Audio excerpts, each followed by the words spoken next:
Good morning, everybody. My name is Rachel Srinivasan, and I'm going to be doing a spirit art reading today. So, if you don't know what spirit art is, it's basically a mediumship reading in which I will be communicating with the other side using art.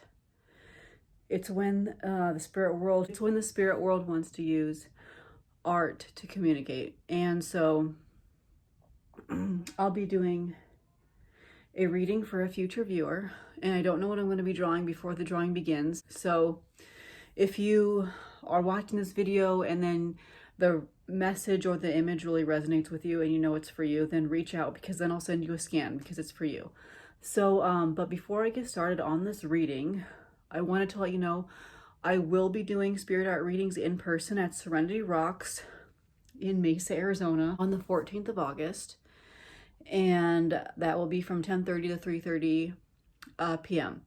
And then once again, I'll be giving readings another time, which is the 21st of August from 10:30 a.m. to 3:30 p.m. So let's get started on this spirit art drawing.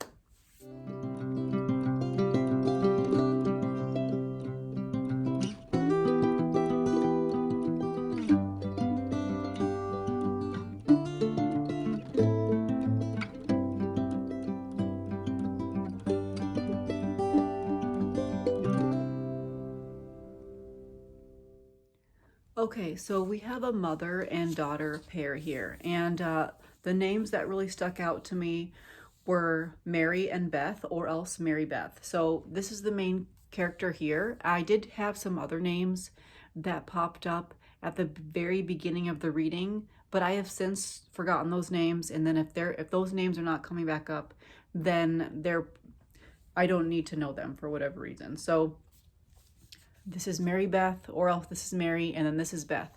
And like I said, mother and daughter. Now, Mary here seems to be somewhat innocent and very lively. You can tell by the colors, since she has a lot of vibrant colors, that no, she isn't like mentally ill. She's not sick in any way. She is living a pretty vibrant life, and this is her mother, and then her mother is full of red and gray. So Mary is also looking away from her mom, and then her mother is looking at her. So this is like the train of attention. It's kind of going towards Mary, and then Mary is like looking out. So Mary's not paying attention to her mom, but her mom's paying a lot of attention to her. So what's the dynamic here? I think that Mary's mom seems to be plagued by anger. That's why we have a lot of red here. And probably the mother here did not live a very happy life. And because she's full of anger and remorse and regret and things like this. I know, kind of having like a bad hair day here, but like I can't really do anything about it right now. So she's kind of wants her daughter to live the same sort of angry, not so happy life that she did. So she's kind of, she's trying to transmit the anger that she grew up with on her daughter, and she's trying to make her daughter as miserable as she is. And now it's not really working, and the main tactic is that she's trying to instill ideas of fear into her daughter, but they're kind of like a softer messages that are a little bit that can be described as maybe passive aggressive or something like this. Like, don't do this because this could hurt you. And a good example of this would be like, you know, don't get any pets, because if you get a pet, like a pet cat, then your pet cat could be diseased, and then you could get ill from your cat, or your cat could hurt you. Or if you get a dog, your dog could turn on you and bite you. So it's like the mother was trying to steal joy away from her daughter in a certain way by instilling fear even in silly things. So the mother was trying to take away joy from the daughter, and so she's trying to be really strict. But, you know, Mary is really wide-eyed and innocent, and she's kind of trying to explore the world in her own way, as like any child would. And at this point, she's a young woman, and she's not really, I think she does listen to her mom, but not like overall. She's kind of ignoring these strange messages about fear and anger. And the mother, like I said, she's trying to be controlling.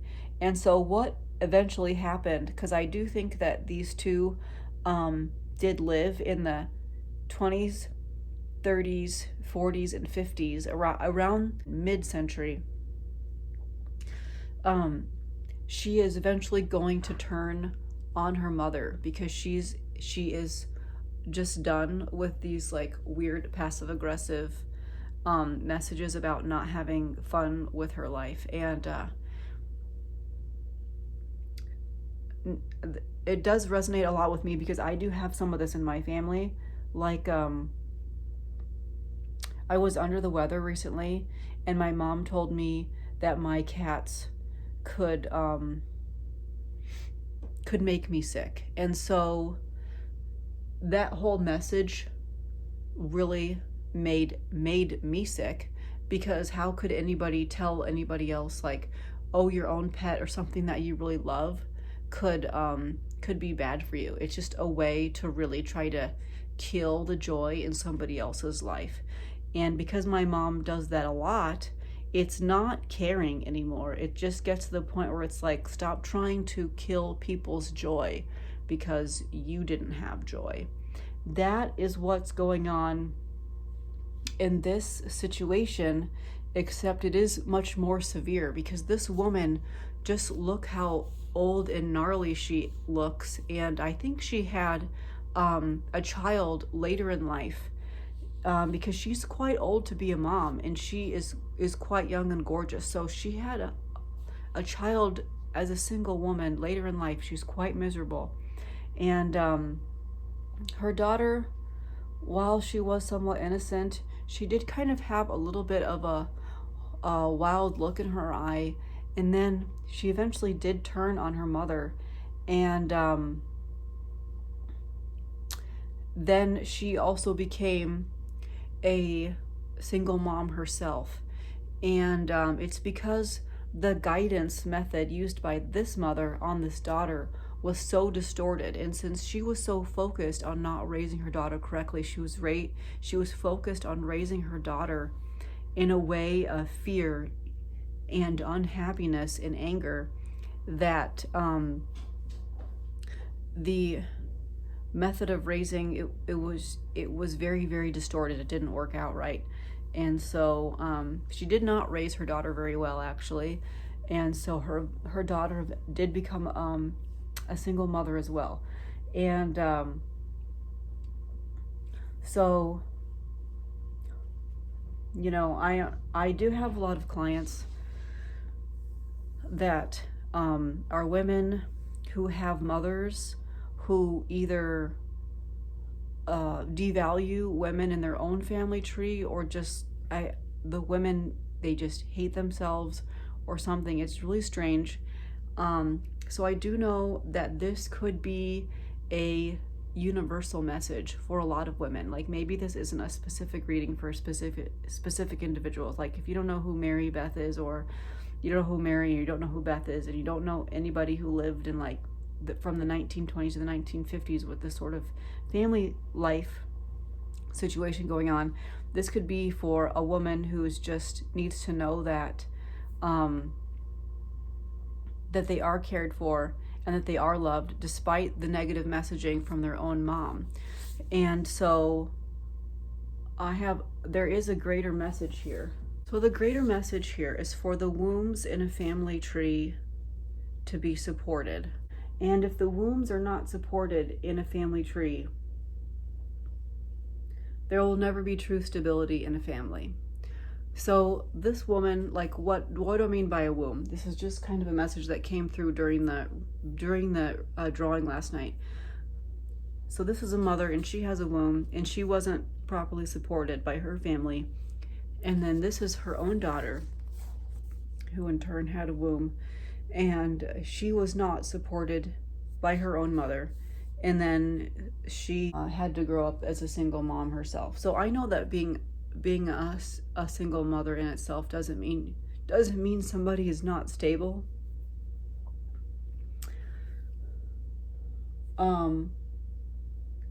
But I just thought that every family needs to reevaluate how it treats the women in each family, and needs to, I don't know how this would be possible, re-educate the moms or something, because I know that there are a lot of caring mothers out there. There are caring mothers. I don't know where they are though. Like the most of the women that I hear about, or that are my clients, or that I hear of, they don't have loving mothers. They don't have mothers that are very nurturing. And I can say that myself, because I had a daughter really young in life, and my mother never came to move to where I was to help take care of her granddaughter. Even today, my mom doesn't live in the cities that her grandchildren are, and it's very confusing, like whether she even wants to be a grandma. And that is the general story about these types of moms. Like, where is the nurturing? We have these archetypes in our society of nurturing moms, and I honestly don't know where they are. So yeah, if wombs in a family tree are not supported, then a family tree will not truly be stable. So yes, I do think that this is actually a universal message rather than a message for a specific individual. So please let me know if this resonates with you, and yes, good luck to everybody out there. Good luck to all of the struggling moms who the families do not support them. And I'll be back with another spirit art drawing before you know it. Thanks, bye.